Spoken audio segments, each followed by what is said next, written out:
Welcome to TV. YSR Congress party అధినేత ఆంధ్రప్రదేశ్ రాష్ట్ర మాజీ సీఎంకు హైదరాబాద్లో ఉన్నటువంటి లోటస్ పాండ్ ఇంటి వద్ద ఉద్రిక్త వాతావరణం అయితే నెలకొంది. అక్కడ లోటస్ పాండ్ వద్ద రోడ్డుని ఆనుకుని లోటస్ పాండ్ కోసం భద్రత కావాల్సినటువంటి సిబ్బంది కోసం నిర్మించినటువంటి భవనాలను అయితే జీహెచ్ఎంసీ అధికారులు కూల్చివేస్తూ ఉన్నారు. స్థానికంగా ఉన్నటువంటి ప్రజల వద్ద నుంచి ఫిర్యాదులు వచ్చాయి కాబట్టి అక్కడ రవాణాకు సంబంధించి అక్కడ ట్రాఫిక్ అంతరాయంగా ఉంది, రోడ్డును ఆక్రమించి అక్కడ భవనాలను అక్రమంగా నిర్మించారంటూ కూడా జీహెచ్ఎంసీ అధికారులు అయితే భవనాలను కూల్చివేస్తున్నట్లుగా తెలుస్తూ ఉంది.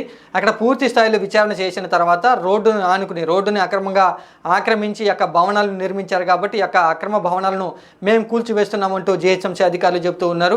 కూల్చివేత కంటే ముందే భద్రతా సిబ్బందికి అంటే ఆ భవనాల్లో ఉన్నటువంటి భద్రతా సిబ్బందికి పూర్తి సమాచారం ఇచ్చిన తర్వాతే భద్రతా సిబ్బంది ఆ లోపల ఉండేటువంటి సామగ్రిని అంతటినీ కూడా సురక్షిత ప్రాంతాలకు తీసుకువెళ్ళిన తర్వాతనే ఇక భవనాల కూల్చివేత కార్యక్రమం చేస్తున్నామంటూ స్థానికంగా ఉన్నటువంటి అధికారులే చెబుతూ ఉన్నారు. ఇక లోటస్ పాండ్కు భద్రతగా ఉండేటువంటి సిబ్బంది కోసం ఈ భవనాలను అయితే నిర్మించినట్లుగా తెలుస్తూ ఉంది.